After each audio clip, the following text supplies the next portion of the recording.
Voici l'histoire d'un gamin. 6 niveaux de football, du terrain défoncé de la cité jusqu'au ballon d'or. Et crois-moi, entre les deux, ce n'est pas ce qu'on t'a raconté. Niveau 1, le joueur de quartier. Le terrain. Bitume fissuré, cage sans filet et un ballon qui ressemble plus à une patate qu'à un ballon de foot. Mais pour lui, c'est le Parc des Princes. La tenue. Survêtement Décathlon, 12,99 €. Basket qui date de 2 ans. Chaussettes dépareillées. Il s'en fout. C'est le meilleur du quartier. Le ballon. Dégonflé. Rafistolé avec du scotch depuis 2021. Personne ne sait comment il tient encore. À l'école, il est là. Physiquement. Mentalement, il est déjà sur le terrain. Tous les soirs après l'école. Tous les week-ends. Sous la pluie, sous la canicule.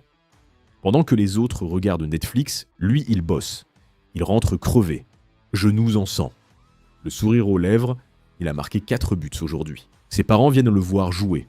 Son père a pris une demi-journée de congé pour ça. Il y a 3 personnes dans les tribunes. Et un chien qui traverse le terrain au moment du coup franc. Il marque. Il célèbre comme Cristiano Ronaldo. Personne n'a vu. Et puis, un soir de novembre. Il pleut.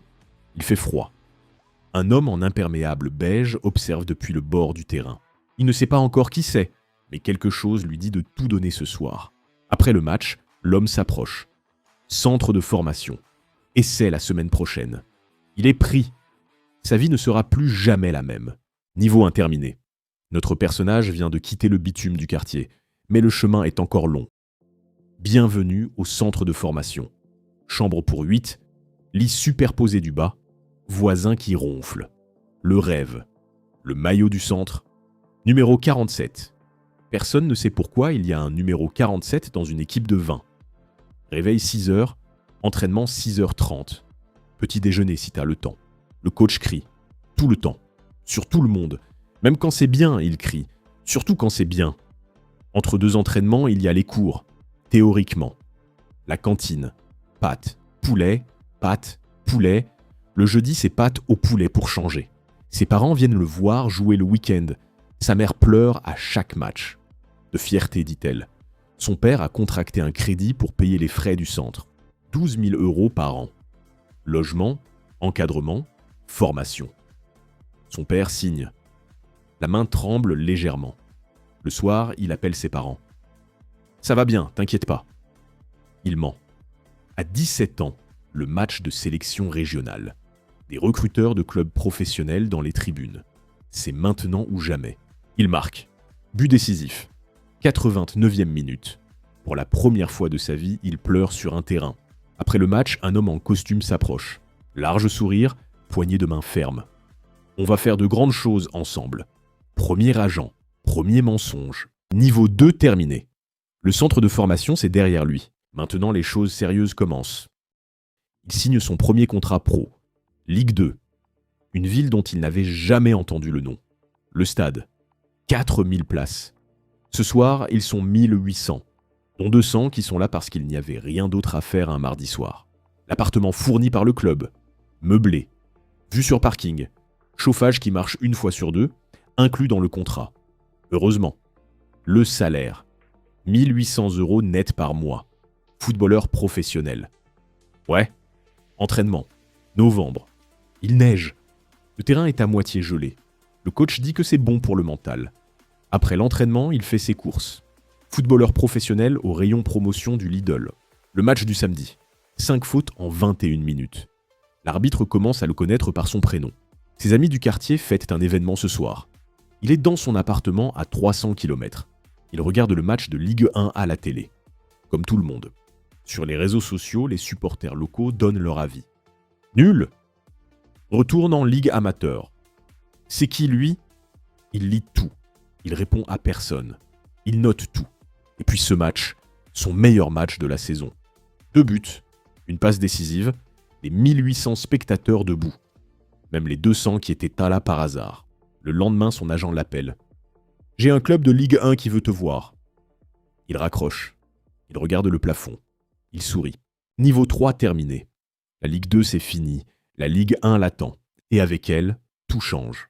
Ligue 1, son nom, sur un vrai maillot, dans un vrai stade. 30 000 personnes, chaque week-end. Il y a 8 mois, il jouait devant 1800, dont 200 par accident. L'appartement. Un vrai cette fois. Vu sur autre chose qu'un parking. 8000 € net par mois. Il appelle sa mère. Elle pleure. Lui aussi. L'entraînement change. Le staff change. Tout change. Il y a même quelqu'un dont le seul travail, c'est de s'occuper de ses pieds. Ses pieds ont leur propre employé. La conférence de presse d'après-match. Il répond aux questions depuis 21 minutes. Il n'a aucune idée de ce qu'il dit. Mais ce moment-là. Des gamins qui attendent depuis 2 heures pour un autographe. Le même gamin qu'il était il y a 10 ans. Son agent. Toujours au téléphone. Toujours en train de négocier quelque chose. Rarement pour lui. Et puis, ses vieux amis du quartier réapparaissent. Tous en même temps. Avec leurs valises. Il sourit.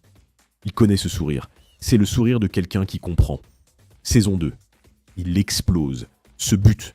Repris de volée. 30 mètres. Diffusé en boucle sur toutes les chaînes. Son téléphone explose. Des clubs qu'il regardait à la télé gamin. Ils veulent le rencontrer. Niveau 4 terminé. La Ligue 1, c'est derrière lui. Champions League. 5 niveaux sur 6. Il est à mi-chemin de la légende. Il signe. Champions League. L'hymne de la Champions League. La première fois qu'il l'entend sur le terrain, il a les jambes qui tremblent.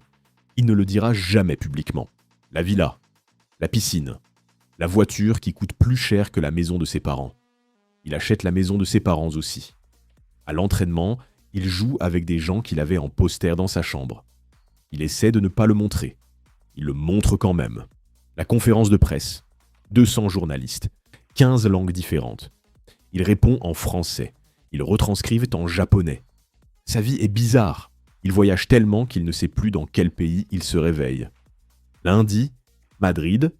Mercredi, Amsterdam. Samedi, Munich. Dimanche, il ne sait plus. Autour de lui gravitent maintenant 47 personnes. Agents, sous-agents, agents de l'agent, comptables, avocats, coach mental et des gens dont il ne comprend toujours pas le rôle. Le contrat de sponsoring. 80 pages. Il signe page 80 sans avoir lu les 79 premières. Son avocat lui dit que c'est normal. Son avocat a un yacht. Le soir, dans sa villa de 800 mètres carrés. Il cherche la télécommande de la télé depuis 20 minutes. Il y a 6 télécommandes. Aucune ne fait la télé. Et puis cette nuit, finale de Champions League. 80 000 personnes. C'est lui. Niveau 5 terminé. Champions League gagné. Il reste un seul niveau, le plus rare. Celui que 99% des joueurs n'atteignent jamais. Et puis il y a un niveau au-dessus. Un niveau où le football n'est plus un sport. C'est une religion. Il y a un stade à son nom. Une statue à son effigie. Des gens font la queue pour se prendre en photo avec la statue. La statue ne bouge pas. Lui non plus quand il la regarde. Son numéro est retiré. Plus personne ne pourra le porter. Quelque part dans sa ville de quartier, un gamin de 10 ans porte son maillot défraîchi. Il ne joue plus. Mais le monde du football l'écoute encore. Ses tweets déplacent des millions. Le samedi soir, il analyse les matchs à la télé. Les joueurs qu'il analyse avaient son poster dans leur chambre. Le cercle est complet. Il a ouvert une académie dans son quartier d'origine, sur le même terrain défoncé où tout a commencé. Le bitume est refait maintenant. Il a 35 ans, retraité. Il regarde le foot à la télé comme tout le monde maintenant. Sauf que tout le monde ne commente pas en direct avec 40 millions de followers. Il essaie de jouer au foot avec ses enfants dans le jardin. Il est mauvais. Ses genoux ont décidé de prendre leur retraite avant lui. Un soir, il retourne sur le terrain de son quartier. La cage est toujours rouillée. Le bitume est toujours fissuré. Rien n'a changé ici. Il botte le ballon dégonflé qui traîne encore là. Le même ballon, scotché au même endroit. Certaines choses ne changent pas. Terrain défoncé. Centre de formation. Ligue 2, Ligue 1, Champions League, légende, 6 niveaux. Un seul gamin qui voulait juste jouer au foot. 6 niveaux, 6 vies différentes, un seul visage. Toi t'en es où ?